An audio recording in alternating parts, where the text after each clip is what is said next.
Hey guys, today we get to take a look at another cool prototype. This time it's the Sector 5 from MPF Designs. You probably know them from their popular Invader drone, and they recently sent me a titanium version, which just happens to be my favorite spinner. Anyway, the focus today is on this guy right here, and I just love the opportunity to check out prototypes. The Sector 5 is unique because it combines several fidgets all in one sexy looking package. A spinner, haptic coin, and clicker. Before we get into that, I want to check out some of the design elements because I think this thing looks really good.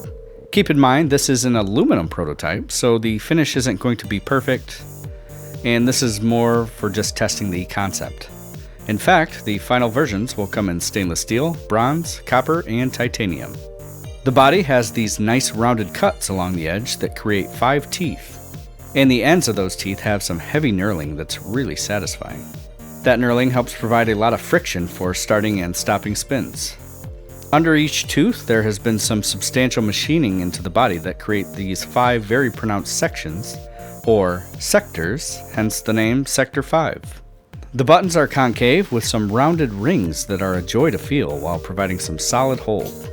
Underneath, you can see the R188 bearing that has been used, but it's not press fit, glued, or in an easy removal housing.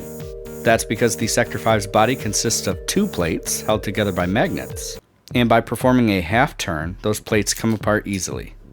Inside, we can see everything that's going on here. The hybrid R188 sits snugly in each plate, and is surrounded by 5 neodymium magnets on each side. Those provide that satisfying haptic click when you twist it. Also, you can see this large thrust bearing around the outside, and that helps keep things lined up and sliding smoothly. And with it back together, we can check out some of the fidgetable options that the Sector 5 provides. As a spinner, it's very comfortable to start and stop, regardless of where your finger lands. The magnets are strong enough to prevent any shifting of the plates, so it feels very secure. As a haptic coin, it works nicely with those machined sectors, providing a great place for your fingers to push and pull from.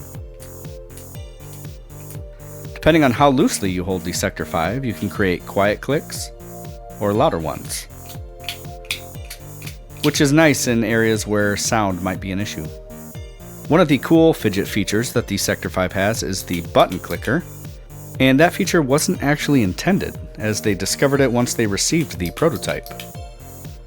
By holding one side like I'm doing here and pressing the side of the button, it creates a very satisfying click. The buttons aren't actually moving, the plates are separating and the magnets pull it back into place. So that is certainly an awesome accident. Now, the Sector 5 as a whole does a good job at combining several fidgets, but it's also modular. If you wanted to use just the haptic function, you could remove the buttons and make it a bit slimmer. You can even remove the thrust bearing, which creates a different sound and feel to the haptic click, and also making it lighter. If you put the buttons back on without the thrust bearing, the spinner function becomes a lot more quiet. Overall, the Sector 5 is a great fusion of several fidgets while maintaining a sleek and sexy look. While this aluminum version is just a prototype, it functions quite nicely, and I've been having a hard time putting it down. This is currently available for pre-order in a variety of metals, so make sure to check out MPF's website for more information, and that link will be in the description below. If you want to connect with me or over 3,000 other people in my spin fam, check out our Facebook group, The Daily Fidget. We do a lot of good works there, including giveaways and charity drives, so come on over and join us. That will be yet another link in the description. Alright, thank you for watching, and if you want to support the channel, please consider subscribing by clicking the button on the left, and by watching some of the other spinner reviews here on the right. Because without you guys, this doesn't happen.